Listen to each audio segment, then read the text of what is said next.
ನಮಸ್ತೆ. ರುಚಿಯಾದ ಮತ್ತು ಆರೋಗ್ಯಕರವಾದ ಹಾಗಲಕಾಯಿ ಪಲ್ಯ ಹೇಗೆ ಮಾಡೋದು ಅಂತ ನೋಡೋಣ. ಮೊದಲು ಹಾಗಲಕಾಯಿನ ಹೆಚ್ಚಿಟ್ಕೋಬೇಕು. ನಂತರ ಕಡಾಯಿಗೆ ಎಣ್ಣೆ, ಜೀರಿಗೆ, ಹಿಂಗು, ಕಡಲೆಬೇಳೆ ಹಾಕಿ ನೀಟಾಗಿ ಫ್ರೈ ಮಾಡ್ಕೋಬೇಕು. ನಂತರ ಸಣ್ಣದಾಗಿ ಹೆಚ್ಚಿರೋ ಹಸಿರು ಮೆಣಸಿನ್ಕಾಯಿ, ಈರುಳ್ಳಿ ಹಾಕ್ಕೊಂಡು ಫ್ರೈ ಮಾಡ್ಕೊಳ್ಳೋಣ.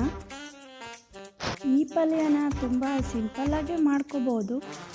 ಈರುಳ್ಳಿ ಫ್ರೈ ಆದಮೇಲೆ ಹೆಚ್ಚಿಟ್ಕೊಂಡಿರೋ ಅಂಥ ಹಾಗಲಕಾಯಿನ ಹಾಕಿ ನೀಟಾಗಿ ಬಾಡಿಸ್ಕೋಬೇಕು.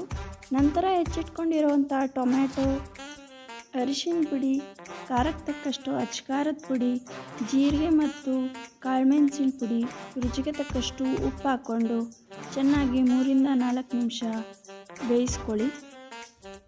ನಂತರ ತೆಂಗಿನಕಾಯಿ ತುರಿ, ಕೊತ್ತಂಬರಿ ಸೊಪ್ಪು ಹಾಕ್ಕೊಂಡ್ರೆ ರುಚಿಕರವಾದ ಹಾಗಲಕಾಯಿ ಪಲ್ಯ ರೊಟ್ಟಿ ಮತ್ತು ಚಪಾತಿ ಜೊತೆ ತಿನ್ನೋದಕ್ಕೆ ರೆಡಿ.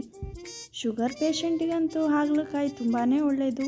ವಾರಕ್ಕೊಮ್ಮೆ ಹಾಗಲಕಾಯಿ ಪಲ್ಯ ತಿಂದರೆ ಹೆಲ್ತ್ಗೂ ತುಂಬ ಒಳ್ಳೆಯದು. ಟ್ರೈ ಮಾಡಿ.